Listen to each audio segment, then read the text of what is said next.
chord result. The body as a record of its living, the beautiful illegibility of the adult. I used to want the surface clean and unmarked. I used to think that wear meant something failed. But everything I love most in this world has been softened and made better by being assailed. The brown that runs through everything I carry is not decay, it's the color of the trusted. The shade of things that have been through the weather and came out useful, worn but not disgusted. Worn like armor, not like defeat. Worn like armor, every mark complete. Worn like armor, the record of the standing, not the record of the retreating of the feet. There's heat in this image, low and sideways, not the burst of the ignition, it's the residue, the warmth that stays in surfaces long after the source has moved, and yet the heat comes through. I've been that surface, the one holding warmth for others, long after I had any left to give. And I have learned that this is not a flaw in me, it's just the way I've chosen how to live. Worn like armor, not like defeat.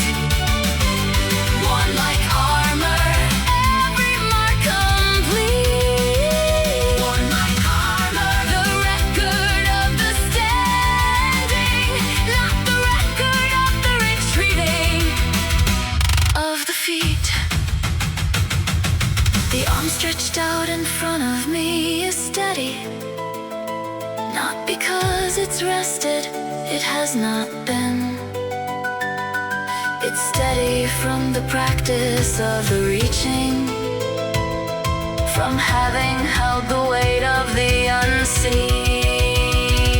And there are people who have held the weight beside me, who know the specific language of the tired, who don't say keep going, they just stay beside me and match my pace when everything's expired.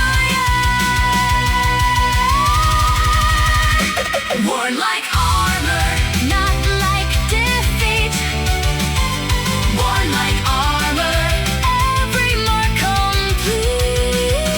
Worn like armor, the record of the standing, not the record of the retreating of the feet.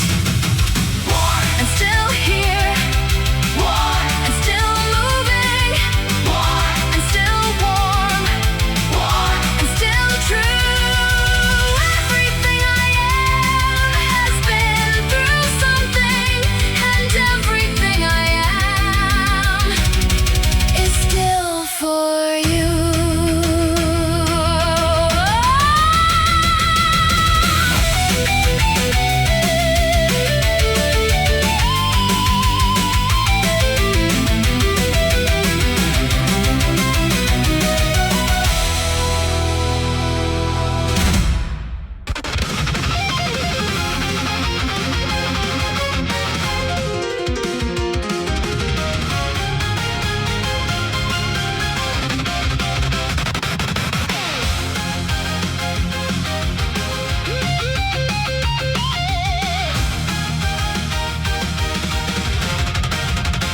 I'm not singing from the mountain, I'm down here. I level with the problem, with the ground. Not because I've given up the altitude, but because this is where the truth is found. They build the stages high so crowds can see you, but no one on a stage can feel the floor.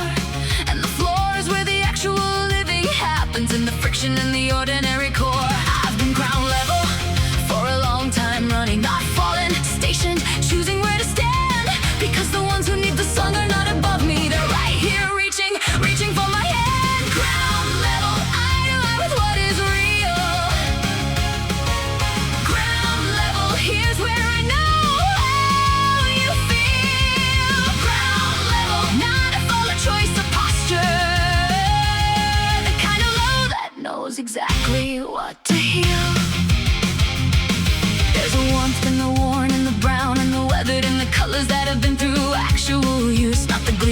and tested and the pristine, but the depth of something broken in and true. I got the creases where decisions press me, and the marks where something sharp got through the seam. And I wear them because they're the record of the distance between who I was and what I mean. Ground level, eye to eye with what is real. Ground level, here's where I know how you feel. Ground level, not a full of choice of posture, the kind of low that knows exactly what to heal.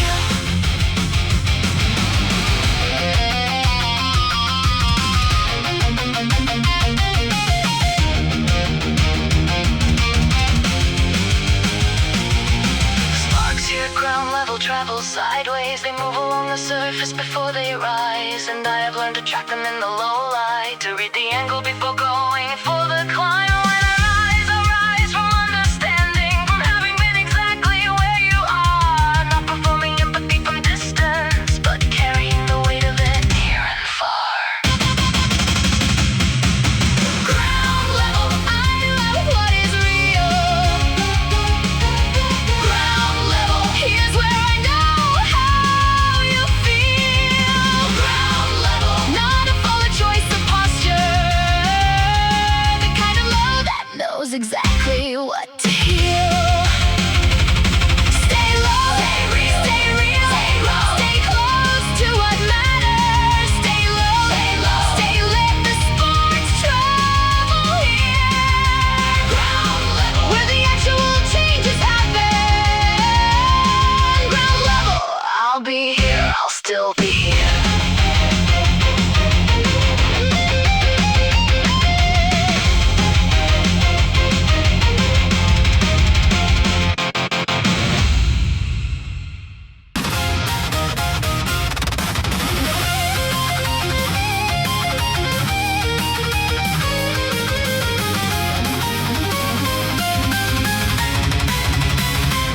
The sparks are rising slow before the motion.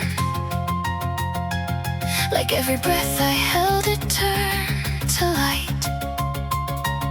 I didn't feel the ground beneath the running. I only felt the pull of something right. There was a braid in all of it, a pattern that wound through every choice I couldn't name.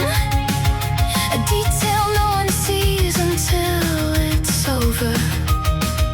The quiet thing that held me through the flame. I've run through open fields of consequence, where every step I landed cost me something, but the cost was always less than what it purchased. And I kept the math, I kept it without flinching. Ash and silver, what the fire leaves behind.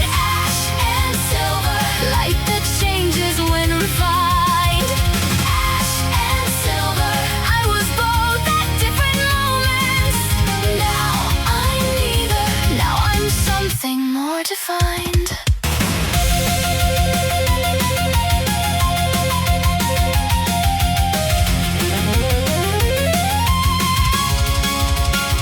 The sparks don't follow me, they move beside me, like they know the path without a map. And I've learned to trust the arc of motion, the point of contact right before the snap. I've been the distance and I've been the crossing. I've been the threshold and I've been the fall, and somewhere in the silver of the running, I became the one who answers to the call. Ash and silver, what the fire leaves behind.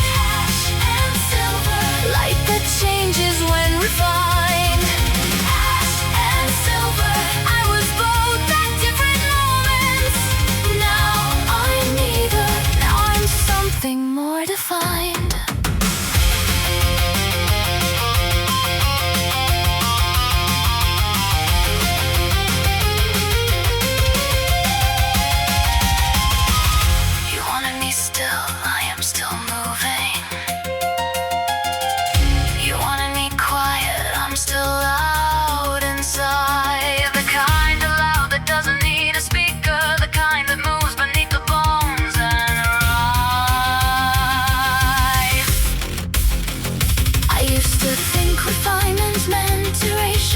becoming something new meant losing ground. But ash is not an ending, it's a surface, and silver was already there to be found. Ash and silver, what the fire leaves behind.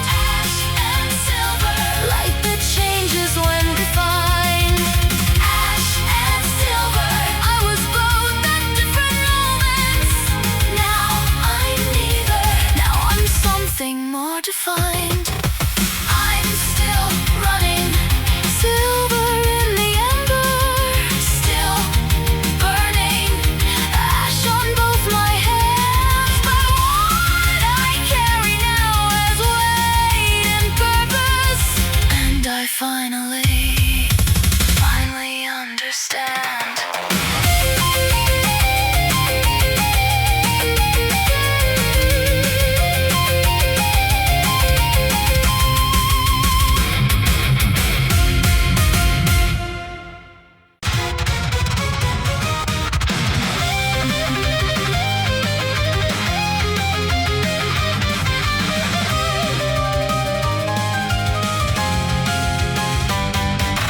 Patience is a physical thing, I've learned that. It lives in the shoulder, in the held extension, the arm that doesn't retract before the moment, the one that waits at full stretch in suspension. I've watched the ones who pull back just before contact, who read the air and lose their nerve at distance. And I have been that person, arm retracted, safe, and also absent from existence. So I change the training, not the target. Change the threshold where the arm comes back, and learn to live in the uncomfortable outreach, the space between the launch and the contact. The long arm held out past the comfortable. The long arm, not because the target's clear. The long arm, because the act of reaching is sometimes more important than arriving here. There is a version of strength that looks like stillness, like the half-closed eye that tracks without revealing. And I have worn that face, I know its value, but behind it always was this arm and feeling. The feeling of the almost, of the neary, of the tip of what I'm capable of touching. And I grew tired of the almost, of the management, and chose the reach, the full committed rushing. The long arm held out past the comfortable. The long arm, not because the target's clear. The long arm, because the act of reaching is sometimes more important than arriving here.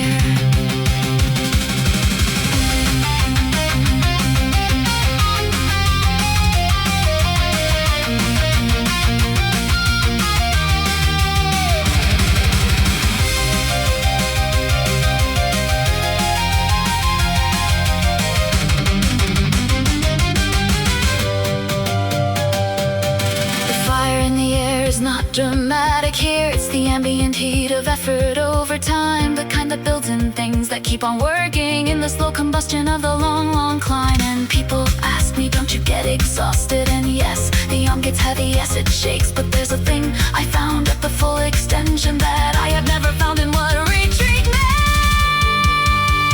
The long arm held out past the comfortable. The long arm, not because the target's clear.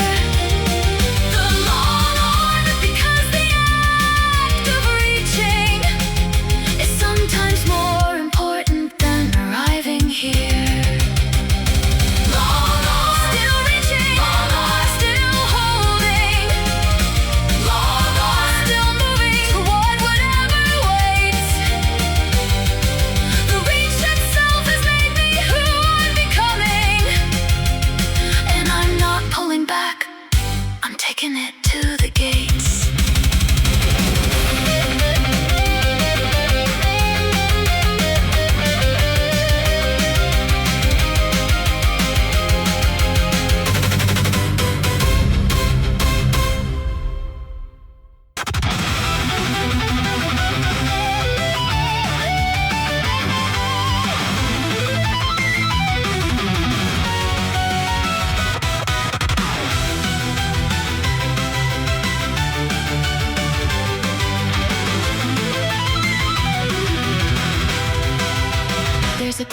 our posture to the letting go.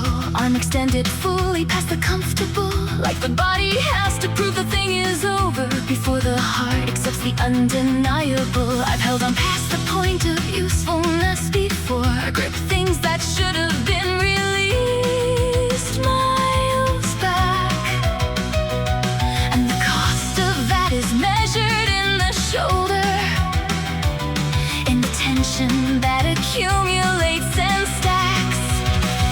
But here, arm out, the sparks around the gesture. This is not a plea, this is a close. This is the formal motion of the finishing, the physical notation of the letting those go. Reach and release, both halves of the equation. Reach and release, you have to do both parts. Reach and release, the holding was the lesson. The letting go is where the next thing starts. I've been afraid to reach in some directions, afraid the empty space would confirm my fear. But fear of empty space is just a failure to trust what arrives when you make room for here. And I've been afraid to release in others, all people past their willingness to stay. But the arm that grips too hard loses its feeling, and what you hold by force just slips away. Reach and release, both halves of the equation. Reach and release, you have to do both parts. Reach and release, the holding was the lesson. The letting go is where the next thing starts. The fire in the air around this moment isn't anger, isn't grief, it's ceremony. The sparks that rise when something is completed, the light that marks an ending become memory. And I stand in it, warm, worn, and decided, and I hold the arm out for the final beat. Not as defeat, as the completion of the motion. The reach, the contact, the release complete. Reach and release, both halves of the equation. Reach and release, you have to do both parts. Reach and release, the holding was the lesson. The letting go is where the next thing starts. Both parts, both parts, you need both parts. The reach without the release is just a grip, and a grip without the reach is just a fear. I've done them separately, now I'm doing them together here.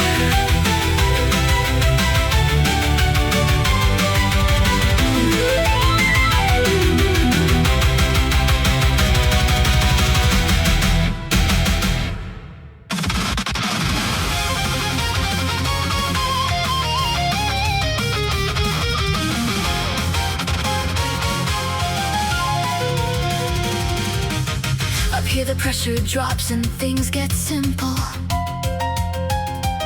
No room for weight that doesn't serve a function. The body learns to move with less resistance, and everything unnecessary reaches its reduction. I have made cuts, deliberate and considered, not from coldness but from clarity of form. You cannot carry every version of yourself into the speed required to get through the storm. The doctrine isn't cruelty, it's precision, the art of knowing what to hold and what to shed. And I have held the things that matter fiercely while letting go the rest without the dread. Thin air doctrine, breathe less, move faster. Thin air doctrine, only carry what is true. Thin air doctrine, in the altitude of pressure, what remains is the essential, it's the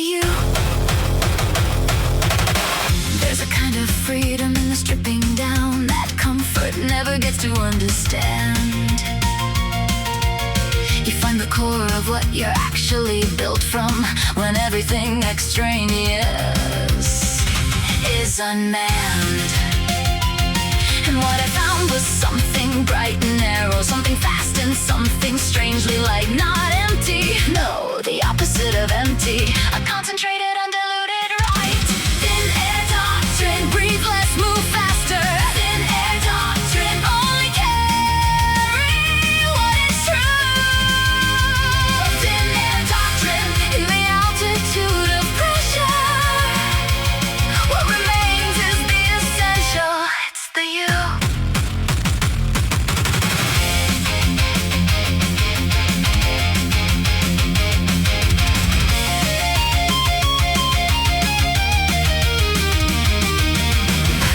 Fear in pieces over distance.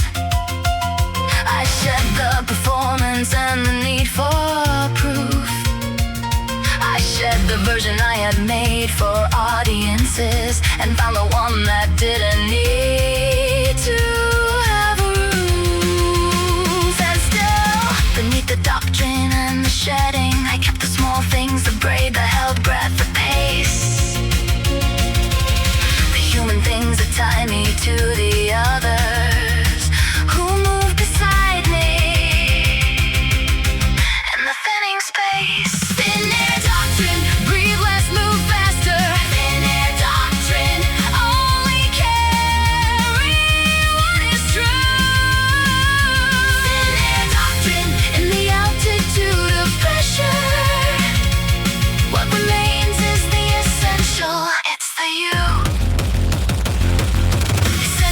Moving silver in the thinning, essential, forward reaching past the frame. What I kept was not the least of what I carried. It was always, always the most important flame.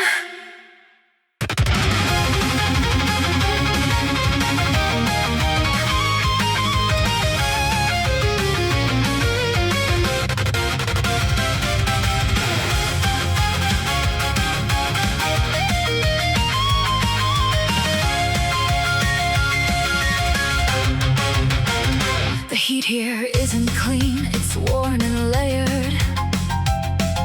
It carries all the weight of what came before. The kind of warmth that doesn't ask for beauty. It asks for one more step, then one step more. I've got scorch marks where the patience used to live, and rust where I once thought I'd shine. But the arm that reaches out is still extending, and the grip I have on this is still mine. I'm not pretty at the comeback, I'll admit that. The edges of me now are rough and red, but rough means real, it means the finish wasn't handed over, it was earned and free. Ember and grit, not the opening image. Ember and grit, what's left at the third act? Ember and grit, not the hero from the poster, the one who's still on feet when all is cracked.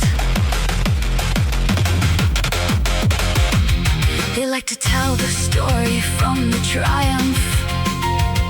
They like the image of the standing tall, but nobody puts the camera on the Wednesday when you're 2 feet from the floor and fighting the fall.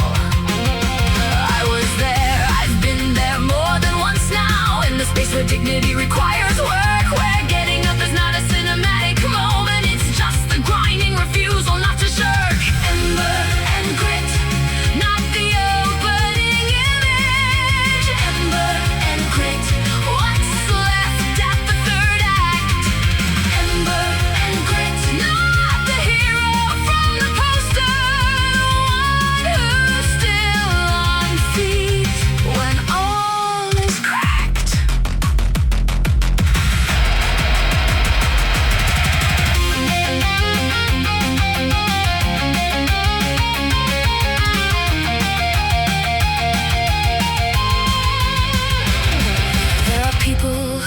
seen me at the bottom, who didn't look away or dress it up. And the bond that forms in that kind of honesty is not the soft kind, it's the kind that doesn't stop. We don't speak in metaphors at 3 a.m. We speak in, are you breathing? Are you here? And the answer that comes back across the darkness is always barely, but yes, I'm still here. Ember and grit, not the old burning image. Ember and grit, what's left at the third act?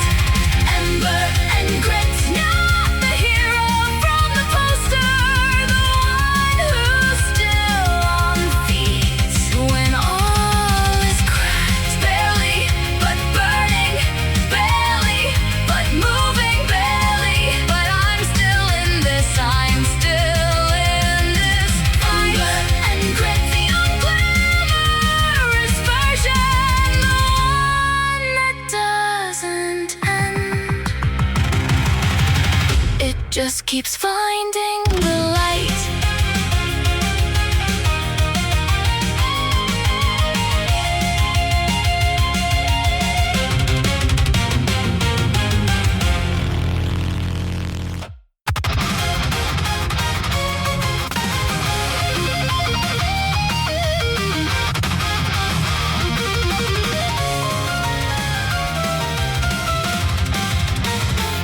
The light was breaking into pieces when I found you. Not dramatic, just the ordinary end of day. And I was mid-motion, barely holding angle, when everything I thought I'd secured gave way. Grief doesn't always land in a recognizable shape.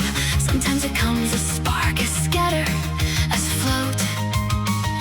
The way the fire breaks apart before it settles and hangs suspended in an unresolved note. I didn't stop, I couldn't. Motion carried me past the moment where a person might have stayed. And the scattered light around me wasn't sorrow, it was everything I loved before it frayed. Scattered light, it's not the darkness, it's the breaking. Scattered light, the in-between of whole and lost. Scattered light, and I am moving through the middle of something I began before I knew the cost. I've kept the braid, the detail no one focuses on, the small decision made before the storm. It's not the armor or the arc of the extending, it's the quiet thing beneath that keeps you warm.